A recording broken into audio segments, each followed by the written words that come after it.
PB ratio বা price to book value কি, বুক ভ্যালুই বা কি, বুক ভ্যালু ক্যালকুলেশনই বা করব কিভাবে, বুক ভ্যালুর গুরুত্বই বা কতখানি শেয়ার মার্কেটে, এই সমস্ত বুক ভ্যালু সম্পর্কিত তথ্য নিয়ে আজকের ভিডিও। নমস্কার, আমি সৌভিক আর আপনাদের স্বাগত আমার চ্যানেল অর্থনীতিতে। তো চলুন শুরু করা যাক। প্রথমেই আমরা screener.in এই ওয়েবসাইটটি ওপেন করব। তারপরে যে কোনো কোম্পানি সিলেক্ট করব। আমি বরাবরের মতন এবারও ইনফোসিসই ওপেন করলাম। এখানে প্রথমেই দেখা যাচ্ছে যে বুক ভ্যালু ইনফোসিসের 182 এবং পিবি রেশিও অর্থাৎ প্রাইস টু বুক ভ্যালু 7.20 আর কারেন্ট মার্কেট প্রাইস 1303। এই ডাটাগুলো মোটামুটি আমরা সহজেই পেয়ে যাব, কিন্তু অ্যাকচুয়ালি বুক ভ্যালু কি, এই বুক ভ্যালুর মানটাই বা কি যদি বলতে হয়, তাহলে এখানে যে বুক ভ্যালু 182 টাকা দেখাচ্ছে, এটা পার শেয়ার বুক ভ্যালু, অর্থাৎ একটা শেয়ারের এগেনস্টে ইনফোসিস কোম্পানির বুক ভ্যালু 182 টাকা। যদি গোটা কোম্পানিটার বুক ভ্যালু কত সেইটা জানতে হয়, তাহলে নাম্বার অফ শেয়ার কে যত আছে বুক ভ্যালুকে গুণ করলেই আমরা কিন্তু টোটাল কোম্পানির বুক ভ্যালু পেয়ে যাব। একবার ক্যালকুলেটরে আমরা দেখে নিই, 182 গুণ 415 অর্থাৎ 415 কোটি, এই টোটালটা হচ্ছে 75,530 কোটি টাকা হচ্ছে ইনফোসিস কোম্পানির বুক ভ্যালু। এই বুক ভ্যালুর অ্যাকচুয়াল ব্যাপারটা হচ্ছে, বুক ভ্যালু হচ্ছে আমরা যদি ব্যালেন্স শিটে যাই তাহলে এখানে শেয়ার ক্যাপিটালের যে পরিমাণ এবং রিজার্ভ হিসাবে যে টাকাটা রয়েছে, এই টোটালের যোগফলটাই হচ্ছে বুক ভ্যালু। 2069 প্লাস 73,338, এইটা হচ্ছে আজকের ডেটে ইনফোসিস কোম্পানির বুক ভ্যালু। 73,338, 75,407, এইটা হচ্ছে গোটা কোম্পানিটার বুক ভ্যালু। আমরা এই বুক ভ্যালুর পরিমাণটা একটু আগেই বের করেছিলাম, যে 415কে যদি আমরা 182 দিয়ে গুণ করি তাহলে ওই ফিগারটাই মোটামুটি পাওয়া যায়। অর্থাৎ রিজার্ভ প্লাস শেয়ার ক্যাপিটাল হচ্ছে পুরো কোম্পানিটার বুক ভ্যালু, আর যদি পার শেয়ার হয় তাহলে এই যে পুরো কোম্পানিটার 75,000 সামথিং, যেটা আমরা যত হাজার কোটি টাকা বুক ভ্যালু পাচ্ছি, তাকে যদি নাম্বার অফ শেয়ার দিয়ে ভাগ করে দেওয়া যায় তাহলে পার শেয়ার বুক ভ্যালু পেয়ে যাব। এটাই হচ্ছে বুক ভ্যালু। এই বুক ভ্যালু, এই রিজার্ভ আর শেয়ার ক্যাপিটালটা কি সেটা আমি একটু ছোট্ট করে বলি। ধরুন আপনি মনে করুন 1 কোটি টাকা নিয়ে আপনি একটা ব্যবসা শুরু করলেন।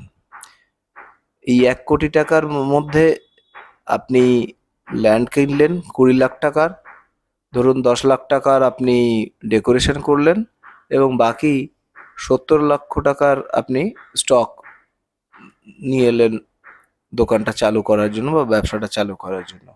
এই হচ্ছে প্রথম শুরু করলেন শেয়ার ক্যাপিটাল 1 কোটি টাকার, এইটা হচ্ছে প্রথম হিসাব নিকেশ। 1 কোটি টাকাটা পরের বছর যখন বছর শেষ হয়ে গেল তখন আপনি দেখলেন সমস্ত খরচ খরচা বাদ দিয়ে আপনার হাতে ব্যবসা করে আরো 20 লাখ টাকা এসছে। তাহলে ওই 1 কোটি যেটা শুরুতে আপনি ইনিশিয়াল ফান্ডিং করেছিলেন সেইটা হচ্ছে শেয়ার ক্যাপিটাল, আর তারপরের যে 20 লক্ষ টাকাটা ওইটা হচ্ছে রিজার্ভ। তারপরের বছর মনে করলেন আপনি আবার 30 লাখ টাকা লাভ হলো, ব্যবসাটা একটু ভালো হলো, তাহলে ওই শেয়ার ক্যাপিটাল কিন্তু 1 কোটি টাকাই থেকে গেল, কিন্তু রিজার্ভে 50 লাখ আসলো। এইভাবে বাড়তে বাড়তে, যেরকম ইনফোসিসের দেখুন প্রথমে রিজার্ভ এসছে 31,046 কোটি টাকা, 46,000 কোটি টাকা, 31,046 কোটি টাকা আপনার 2012 সালের ইনফোসিসের রিজার্ভে ছিল। সেইটা বাড়তে বাড়তে 2023-এ আসলো 73,338 কোটি টাকা। এখানে শেয়ার ক্যাপিটালটা পরে মনে হয় ডাইলিউশন করার জন্য 2069 এখানে শেয়ার ক্যাপিটাল বেড়েছে। ওই কিছু শেয়ার আবার নতুন করে টাকা তোলা হয়েছে, তাই এই শেয়ার ক্যাপিটালের পরিমাণটা বেড়েছে। কিন্তু শেয়ার ক্যাপিটালটা মোটামুটি এই লাস্ট ক বছর একই দেখুন আছে, শুধু বেড়েছে রিজার্ভের পরিমাণ। এই বুক ভ্যালু অ্যাকচুয়ালি টোটাল সম্পত্তির হিসাব নিকাশ, যে ওদের হাতে কত বিল্ডিং, কত মেশিন, সব কিছু মিলিয়ে তার একটা ভ্যালুয়েশন, এটাই রিজার্ভ হিসাবে ধরা হয়। এইবার ইনফোসিস এরকম আইটি কোম্পানির ক্ষেত্রে আমরা এখানে খুব একটা কিছু বুক ভ্যালু পাবো না, কিন্তু যদি আমরা কোনো অন্য কোম্পানি যেখানে প্রচুর তাদের সম্পত্তি থাকবে সেরকম যদি যাই, তাহলে আমরা দেখতে পাবো যে বুক ভ্যালুর পরিমাণ অনেক অনেক বেশি। স্টিল কোম্পানি আছে, তাদের বুক ভ্যালু অনেক বেশি। যেরকম এখানে দেখুন যে ব্যালেন্স শিটে গেলে 65,000 কোটি টাকার এদের রিজার্ভে রয়েছে। এদের বুক ভ্যালু প্রচুর। কোম্পানির সাইজ দেখুন, 1,82,923 কোটি টাকা কোম্পানির মার্কেট ক্যাপিটালাইজেশন, কিন্তু এদের বুক ভ্যালু দেখুন 272 × 242, তার মানে ক্যালকুলেশন করে নিয়ে একটু ছোট্ট করে 65,000 কোটি টাকার বুক ভ্যালু। সামান্য কত কোম্পানি ছোট, 6 লক্ষর জায়গায় 8 লক্ষ, 6 লক্ষ কোটি টাকা ছিল মোটামুটি ইনফোসিসের, সেই জায়গায় 2 লক্ষ টাকা, 1/3। কিন্তু এদের, কারণ এদের অনেক মেশিনারি বেশি, অনেক ল্যান্ড লাগবে বেশি, সেই জন্য এরকম স্টিল কোম্পানির প্রচুর বুক ভ্যালু। টাটা স্টিলের ক্ষেত্রেও দেখুন বুক ভ্যালু ব্যালেন্স 1,02,000 কোটি টাকার বুক ভ্যালু, ভাবুন। এই জন্য বুক ভ্যালুটা সাধারণত যেখানে মেটাল বা এরকম ধরনের কোম্পানি, সিমেন্ট, এদের বুক ভ্যালুটা সাধারণত বেশি থাকে, এবং সেক্ষেত্রে সে জায়গায় যদি আপনারা আইটি মতন কোনো কোম্পানি দেখেন, তাহলে কিন্তু বুক ভ্যালু সে অর্থে এদের থাকে না, কারণ এদের খুব একটা ল্যান্ড লাগে না, সেই জন্য এদের বুক ভ্যালু ন্যাচারালি অন্যান্য কোম্পানিদের তুলনায় কম। এইবার আসা যাক এই বুক ভ্যালু পরে হচ্ছে পিবি রেশিও, অর্থাৎ প্রাইস টু বুক ভ্যালু। তার মানে সে কারেন্ট মার্কেট প্রাইসকে যদি আমি বুক ভ্যালু দিয়ে ভাগ করি, তাহলেই কিন্তু আমরা পিবি রেশিওটা পেয়ে যাব। এই পিবি রেশিওটা যেরকম এখানে টাটা স্টিলের পিবি রেশিও হচ্ছে 1.31 প্রাইস টু বুক ভ্যালু। এই কারেন্ট মার্কেট প্রাইসকে যদি আমি বুক ভ্যালু দিয়ে ভাগ করি, তাহলে প্রাইস টু বুক ভ্যালু পেয়ে যাব বা পিবি রেশিও পেয়ে যাব। সাধারণত ধরা হয় 1-এর নিচে যদি বুক ভ্যালু হয়, প্রাইস টু পিবি রেশিও হয়, তাহলে খুবই ভালো। অর্থাৎ আপনি যে কোম্পানিটার শেয়ার কিনছেন তার যে টোটাল সম্পত্তি মার্কেট ক্যাপিটালাইজেশনের থেকে তাদের টোটাল সম্পত্তির মূল্যটা অনেক বেশি। এইটা মোটামুটি যদি 1-এর কম হয়, কিন্তু 1-এর বেশি হলে কি খারাপ? একদমই নয়।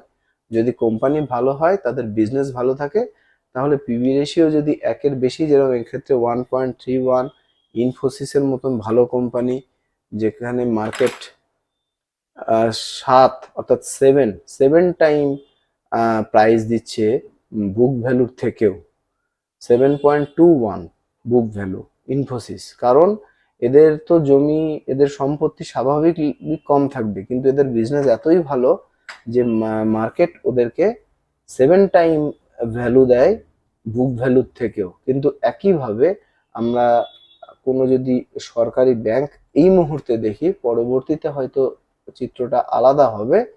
এক্ষেত্রে দেখুন পাঞ্জাব ন্যাশনাল ব্যাংক এখন দেশের দ্বিতীয় বৃহত্তম। Punjab national bank is India's first Swedish bank. আমি যতদূর জানি PNB second largest bank in India, SBI এর পরে সরকারি ব্যাংক হিসাবে। তাদের বুক ভ্যালু দেখুন 0.55, অর্থাৎ পাঞ্জাব ন্যাশনাল ব্যাংকের এখন কারেন্ট মার্কেট প্রাইস বুক ভ্যালুর অর্ধেকে ট্রেড করছে, অর্ধেকের প্রায় অর্ধেক, কিছুদিন আগে তো অর্ধেকেরও অনেক কম ছিল, এখন একটু বেড়েছে। তাই এইসব শেয়ারগুলো কিন্তু আমি নাম করছি, এগুলো কোনো রিকমেন্ডেশন নয়, জাস্ট এডুকেশনাল পারপাসে আমি করছি। মোটামুটি এই হচ্ছে পিবি রেশিও এবং বুক ভ্যালুর বেসিক ফান্ডা। আমি এই ভিডিওতে মোটামুটি বুক ভ্যালু এবং পিবি রেশিও কভার করার চেষ্টা করলাম। যদি ভিডিওটি ভালো লাগে তাহলে অবশ্যই আপনারা ভিডিওটিকে লাইক এবং শেয়ার করবেন, আর যদি কোনো রকম কোনো কোয়েশ্চেন থাকে অবশ্যই কমেন্ট করবেন, বা কোনো আমাকে যদি কিছু সাজেশন দেওয়ার থাকে অবশ্যই দেবেন। আমি আমার সাধ্য মতন কমেন্টের উত্তর দেব। আর আমার এই চ্যানেল অর্থনীতি, এই চ্যানেলটিকে সাবস্ক্রাইব এবং পাশের বেল আইকনটিকে প্রেস করবেন, যাতে আমি আবার এই ফাইন্যান্স রিলেটেড যখনই কোনো নতুন ভিডিও নিয়ে আসব সঙ্গে সঙ্গে যেন আপনারা তার নোটিফিকেশন পেয়ে যান। ধন্যবাদ সবাইকে, ভালো থাকবেন। ফিরে আসবো আবার পরের দিন নতুন ভিডিও নিয়ে।